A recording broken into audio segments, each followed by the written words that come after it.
Ayo, what's up mga katunay? Siyempre, eto ang inyong lingkod na si BT and welcome to my channel, Tunay na Kritiko!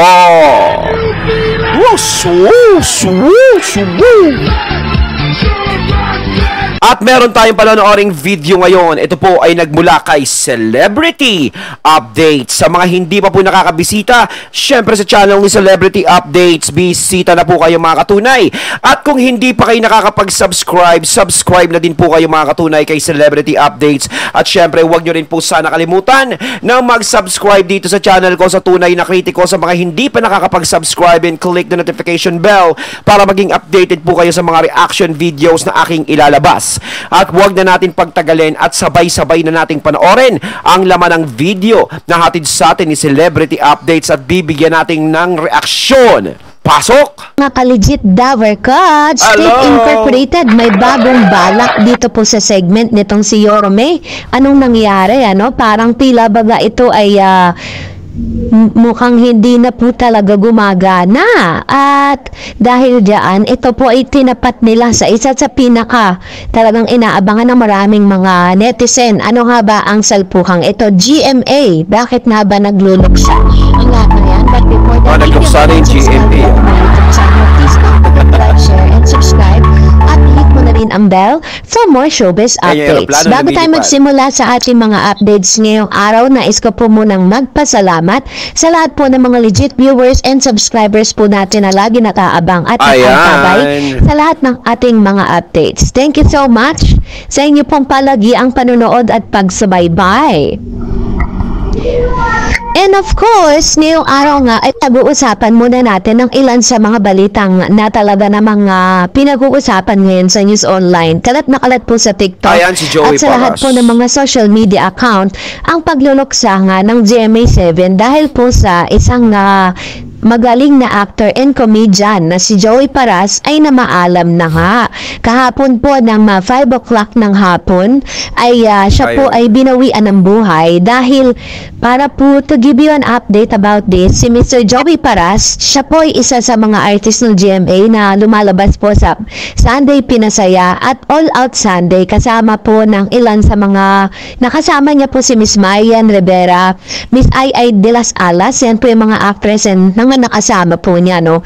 So, ang naging cause of death po niya is that siya po ay nagkaroon po ng sakit sa puso, kaya po nagkaroon siya ng bypass operation. After po ng kanyang bypass operation, nagre-recover po siya sa kanyang sakit, pero kahapon niya ay hindi na po kinaya kasi nagkaroon po ng komplikasyon. So, matatandaan na si Mr. Joey Paras ay gumanap din bilang isang, kilala rin bilang isang komedyanteng gumanap sa Becky Kang, ang Beking Ina, no, na talagang pinabasapan din siya dahil sa galing ng kanyang pagganap dito. So, siya po ngayon ay nakahimlay at humihingi po ng tulong para po sa lahat po ng mga artistang kanyang nakasama dahil kulang na sa pinansyal yung kanya pong paglabas sa ospital. Yan po yung isa pa sa mga pinoproblema nito, no. So, para po sa team natin, no, tayo po ay nakikiramay sa kanyang pamilya. Panoorin muna natin ito. Ayun, no, syempre, rest in peace to Joey Paras. At alam naman natin na isa sa magaling na komedyante yan, mga artista. Minsan yung sakit, hindi natin masasabi yan eh. Kumbaga, tadhana ang nakakaalam sa bawat dumarating sa atin. Pero kailangan talaga is yung pag-iingat talaga sa katawan natin. Hindi rin natin kasi masasabi ang panahon, pero mas maganda rin yung nag-iingat tayo. Pero syempre sa lahat ng mga naiwan ni Joey Paras, condolence po. Di ba ang DJ? Yeah, Mr. Troy, happy birthday, congratulations for Mr. Troy Christmas, happy birthday. Yan ay ilan lamang sa mga videos na ni Miss May Mendoza. Good news naman tong balis natin mag-switch, diba? Ito po ay parang natuloy po yung launch po ni Miss May Mendoza sa kanyang panibagong branch po ng McDonald's. Ayan, so ang dami ng branch ni Miss May na mga McDonald's at talagang din yan nilalaan yung kanyang mga kinikita sa showbiz. Ay talaga, no? Ang McDonald's in demand talaga. No, talagang ang McDonald's kung tutuusin mga katunay, kung oobserbahan nyo lang kapag may Jollibee, sigurado may katapat na McDonald's. Kung may McDonald's, sigurado may katapat na Jollibee. Napapansin nyo, pag may nagpapatayo ng gano'n, Jollibee, McDonald's, lagi silang magkatabi, magkatapatan. Hindi naman yung magkatabi, medyo talagang konting ano mo lang, Jollibee na, konting ano mo lang, McDonald's, no? Talagang parang nagbabanggaan talaga sila. Pero sana naman, no, mas maganda yung nasa gitna nila, mang inasal. Hindi, sa akin, mga katunay, masarap kumain sa McDonald's. Masarap din kumain sa Jollibee. No, pero may gusto ko sa McDonald's na ayoko dun sa Jollibee. Pero may gusto ko sa Jollibee na ayoko dun sa McDonald's kasi halos pareho pareho lang, 'di ba? Yung chicken nila. Hindi ko na sasabihin kung ano yung hindi ko gusto sa kanila, pero depende talaga sa panglasa ng mga tao 'yan, 'di ba? Pero kung tayo is magiging practical, para sa atin mas masarap ang mang inasal. Kasi only rice talaga. Ayun nga yung habol natin mga katunay, only rice. Pero pag sa bata kasi talagang McDonald's, Jollibee, talagang yun talaga gusto nila yung fries, yung fried chicken, 'di ba? Pero gusto mo, bumili ka sa McDonald's o sa Jollibee ng fries, tapos kung gusto ng fried chicken, yung Chicken Joy o kaya McDo chicken, tapos punta kayong Mang Inasal, doon kayo kumain, doon kayo mag-only rice. Parang masarap yung manok ng Mang Inasal, grabe nakakabusog talaga, nagugutom ako. Kakakain ko lang, gutom na naman ako. Kaya mga katunay, saan kayo madalas kumain Walang plastikan dito walang plastic Saan kayo kumakain madalas? McDonald's, Jollibee o Mang Inasal? Walang plastikan walang walang pagkunwari Ako Mang Inasal ako, paborito ko. Only rice. And eto na nga kasi may pinag-uusapan po ito sa news kasi napansin po ng ilan na tila baga nagbago, parang nire-reinvent or iniiba po nila yung Gisagedli ngayon. Kasi dati po, ang Gisagedli hindi po talaga yan pang-una. Mga parang parang humahakot sila ng views Siyempre nga naman, 'di ba? Kapag inuna po nila, ito pong Gisagedli, ang akala nila, magsistay na yung mga yung mga viewers nila. Iniba nila sa pagbubukas pa lang po ng E8, nito pong generic Bulaga, ito agad yung ating naabutan. So, ito pong Gisagedli ay pinakamataas na concurrent views po nila is 839. Tapos po, at itinapat nila to sa Therapy. Ayan, yun yung Therapy na may 26,000 sa isang social media platform pa lang yan sa TVJ. Grabe 839 versus 26K. Kasi yun nga tama sa celebrity update siguro, kaya nila nilagay doon sa unahan. Syempre kung yun yung mabenta-benta sa kanila ng konti, is yun ang pambungad nila. Na buong akala is mag-i-stay lahat ng mga nanonood, pero hindi yun. Kasi kung talagang tatangkilikin ka ng mga tao, kahit saan mo ilagay yan, yung mabenta man sa inyo, kahit saan mo ilagay ang segment una, gitna, o panghuli, is tatanggapin yan, tatangkilikin yan, at lahat ng mga palabas nyo sa noontime show, tatangkilikin yan. Gaya ng EAT, di ba? Yung mga segments nila ay bumibenta sa mga tao. Alam nyo kung bakit? Kasi tanggap ng buong buo ng mga tao ang TVJ at ang legit Dabarkads. Yun. Minamahal sila ng mga tao, tinangkilik sila ng tao dahil sila yan. Matagal na silang niyakap ng mga tao. So, kung talagang ang kabila is talagang tinatangkilik, hindi lang isang segment ang susuportahan sa kanila, kung hindi lahat. Diba? So, tila baga parang medyo nagbabago-bago na sila ng schedule na akala po nila magiging epektibo ito doon po sa kanilang paghahakot ng views sa online. Kasi nga naman pagpasok po ng It's Showtime, bakbakan na naman po ang EAT at ang It's Showtime. Kumbaga parang nawala na naman po sa sa limelight. Ito pong generic Bulaga. Di gawin na lang nila Gisagedli lahat na. Lahat ng oras, simula ng pagbukas nila, yung opening nila hanggang katapusan, Gisagedli na lang.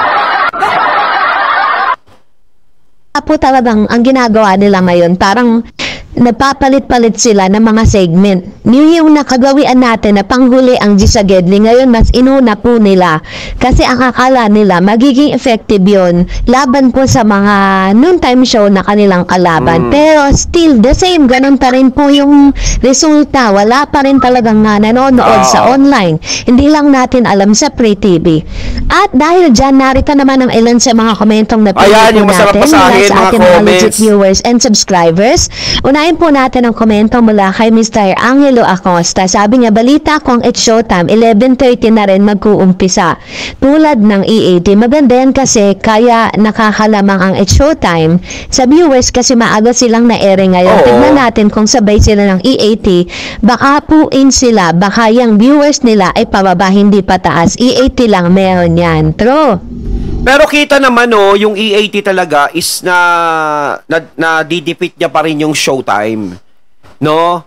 Na-defeat pa rin kasi talagang matagal nang magkatapatan yung dalawang yan simula nung nasa GMA 7 pa yung TVJ. Pero ang EAT talaga is still remaining number 1 pa rin. 'Di ba? Nakatayo pa rin. Kung medyo bababa man sila, hindi ganun kalaki yung ibinababa nila. Halos gakapiraso lang, gagakarampot. Pero kanina po inabangan ko yung EAT. Sabi 'di ba today October 30, magsa-start na daw po na 11:30 AM, magla-live na sila. Pero nung inabangan ko siya, 11:30, nasa countdown pa lang. Hindi pa po sila talaga yung full blast na nagla-live, Lumabas po yung kanilang live streaming nung saktong 12 o'clock. And I don't know kung totoo ba talaga na ngayon araw uumpisan yung 3 hours kasi parang nabalitaan po ng It's Showtime na mag-uumpisa na sila ng 11:30. Kaya ang It's Showtime, ora mismo, 11:30, binago nila yung time slot nila.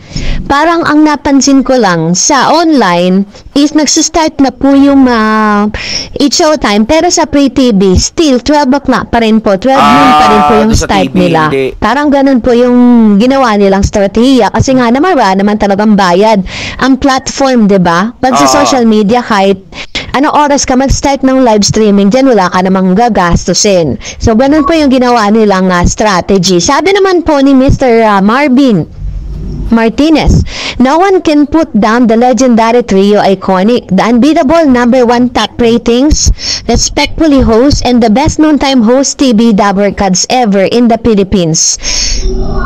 And according to him, wala nang respeto yung baklang vice na yan. Dapat hindi na yan binalik nung kabakla ang show niyan dahil puro pasaring lang ang gagawin niyan sa MTRCB. Instead, ayusin ang show, balasubas yung baklang vice na yan. Kaya, yung mga panatiko niya, ganyan, kabalasubas sa social media. Kaya nga, Ayan no one can put the legendary trio. Tama yon, iconic na yan. Icon na ang TVJ kahit anong gawin ng mga nambabash sa TVJ. Hindi naman ganun karami ang nambabash o umukontra sa TVJ. Kokonti lang. Halos marami pa rin talagang sumusuporta sa legendary trio.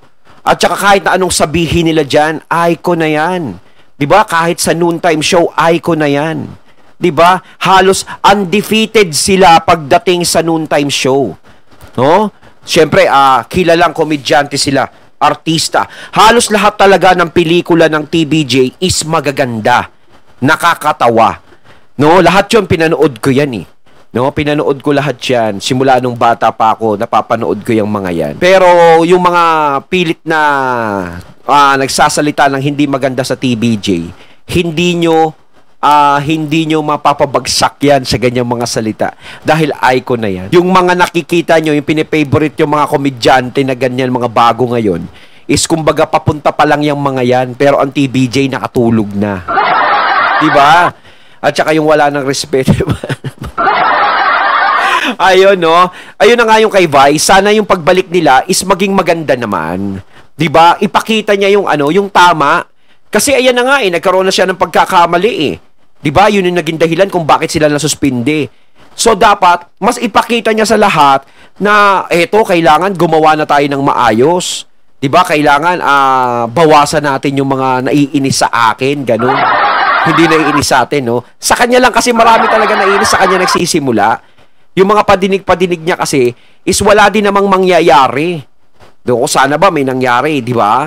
mas maganda intindihin na lang ni Vice yung show niya. Isip siya ng mga kung paano niya mapapasaya yung mga tao na hindi siya ganun magsalita. 'Di ba? Kadalasan siya yung kilos niya tsaka salita niya kasi talagang ang dami na iimbierna eh. Iba ngayon po parang umaksyon po ang MTRCB sa isang fake news na lumabas kasi parang meron pong pinalalabas ang ilan sa mga followers po ni Vice Ganda na pinatawag daw di umano ng MTRCB ang isang comedian host na nag-endorse ng pagkain, which is nung last Friday, no? Friday po ay inilabas na ng McDonald's yung panibagong commercial po nila in which si Miss Vice Ganda po yung kanilang endorser. Kaya po doon po parang na-blast po yung MTRCB para po i-correct yung fake news na yon na hindi po daw totoo yon. Ayun, natating nato ngayon ang video na nagmula kay Celebrity Updates. Ayan mga katunay, kayo anong masasabi nyo tungkol dito sa napanood nating video? Siyempre, pagkakataon nyo naman na mag-comment at magbigay ng inyong mga opinion tungkol dito sa binigyan natin ng reaksyon mula kay Celebrity Updates. Comment lang po kayo. So once again, I'm BT and I'm out. Peace.